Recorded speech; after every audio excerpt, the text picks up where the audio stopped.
هذه الأدوية التي جاءت في القرآن وأشير إليها فيه، وهي متعددة، وحدوث الشفاء للبدن بعد اعتلاله، كما في قوله تعالى: يخرج من بطونها شراب مختلف ألوانه فيه شفاء للناس.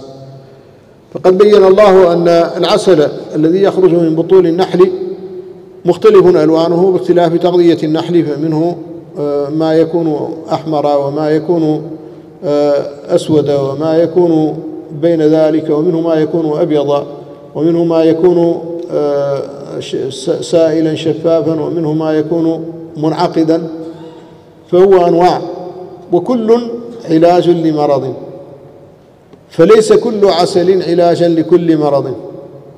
ولذلك قال: يخرج من بطونها شراب مختلف ألوانه، بدأ بذكر اختلاف ألوانه، فيه شفاء للناس، وليس فيه كل الشفاء لكل الناس.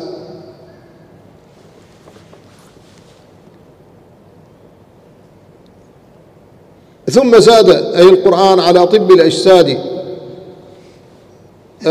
طب القلوب والأرواح، كما قال الله تعالى: يا أيها الناس قد جاءتكم موعظة من ربكم وشفاء لما في الصدور وهدى ورحمة للمؤمنين، وكما قال تعالى: قل هو للذين آمنوا هدى وشفاء، كما قال تعالى: وننزل من القرآن ما هو شفاء ورحمة للمؤمنين ولا يزيد الظالمين إلا خسارة.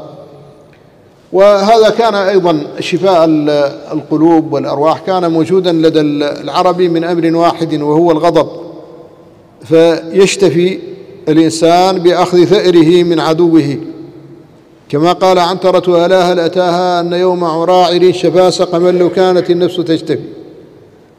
النفس تشتفي. الآن هذا علاج. وكما قال الآخر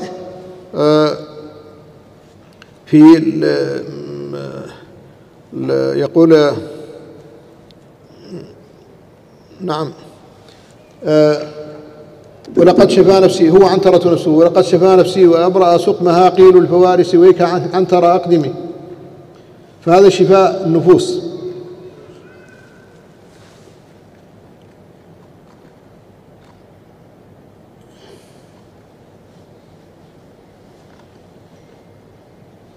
وكما قال سهير بن أبي سلمى: جديرون يوما أن ينالوا فيستعلوا، وأن يقتلوا فيشتفى بدمائهم، وكانوا قديما من مناياهم القتل.